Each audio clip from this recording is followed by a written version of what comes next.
ये कहानी है एक टोपी बेचने वाले की, जिसका नाम था गोपी। गोपी बड़ा ही समझदार और मेहनती था। वो एक दिन टोपियां बनाता और दूसरे दिन उनको बेचने दूसरे गांव में जाता था। इस तरह वो सप्ताह में 3 दिन टोपियां बनाने में लगाता और 3 दिन उनको बेचता था, और इतवार के दिन गोपी आराम करता था। इस तरह उसका जीवन हंसी खुशी चल रहा था। टोपियां ले लो, मेरी ये टोपियां बड़ी ही निराली है, गर्मियों से आपके सर को बचाने वाली है। ओ टोपी वाले, एक टोपी मुझे भी देना। ये लो बाबूजी, ये टोपी आपके सर पर खूब जचेगी। इस तरह गोपी अपनी अपनी टोपियां बेचता था। एक दिन की बात है, गोपी अपनी टोपियों की टोकरी अपने सर पर रखकर दूसरे गांव बेचने के लिए जा रहा था। उसको चलते चलते दोपहर हो गई थी और धूप के कारण वो पसीने पसीने भी हो रहा था। अरे बाप रे, आज तो बहुत गर्मी पड़ रही है, किसी पेड़ के नीचे बैठकर थोड़ा आराम कर लेता हूँ। गोपी को रास्ते में एक पेड़ दिखाई देता है जो बड़ा ही घना था।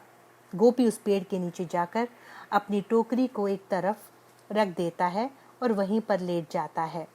वाह, इस पेड़ के नीचे तो हवा कितनी अच्छी लग रही है, थोड़ी देर यहीं पर आराम कर लेता हूँ। गोपी वहीं पर आराम करने लगता है और कुछ ही देर में उसको नींद आ जाती है। गोपी अब आराम से सो रहा था। वो बेचारा इस बात से अनजान था कि उस पेड़ पर कुछ बंदर रहते थे। गोपी के सोने के बाद वो नीचे आते हैं और गोपी की टोपियों को उठा उठा कर देखने लगते हैं।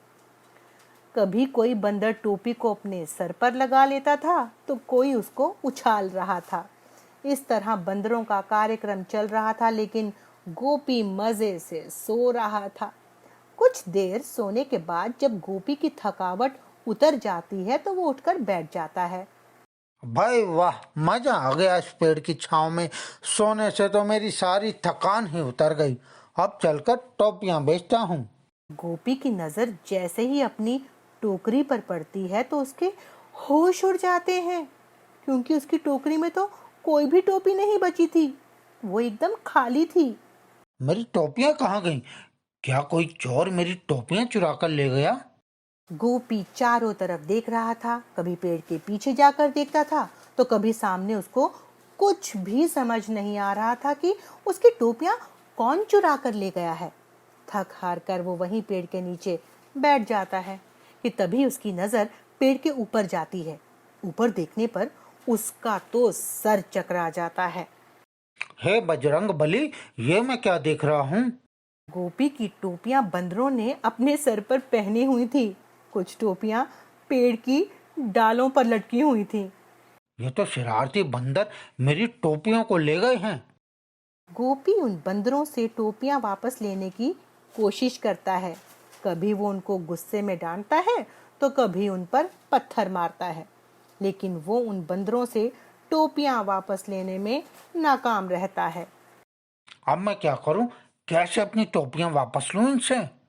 तभी गोपी को अपने पिताजी की कही हुई बरसों पुरानी बात याद आती है। बेटा गोपी, बंदर नकलची होते हैं। ये वैसा ही करते हैं जैसा हम करते हैं। अब गोपी का दिमाग तेजी से काम करने लगा। उसको अभी कुछ देर पहले का सारा किस्सा याद आने लगा कि कैसे वो बंदरों को पत्थर मार रहा था, तो बंदर भी उसको पेड़ से फल तोड़कर मार रहे थे। वो बंदरों पर गुस्सा कर रहा था तो बंदर भी गुस्सा कर रहे थे। पिताजी ने सही कहा था कि ये बंदर नकलची होते हैं। जो भी मैं करता हूँ ये वही करते हैं। अब इस युक्ति से इनसे टोपियां भी वापस लेनी पड़ेंगी। गोपी बंदरों पर फिर गुस्सा करता है तो बंदर भी वैसा ही करते हैं। गोपी नाचने लगता है तो पेड़ पर सब बंदर भी नाचने लगते हैं।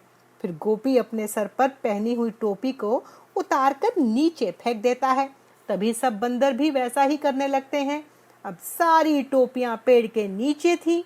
गोपी जल्दी से जाता है और सारी टोपियों को अपनी टोकरी में डालकर उनको बेचने के लिए गांव की तरफ चल देता है।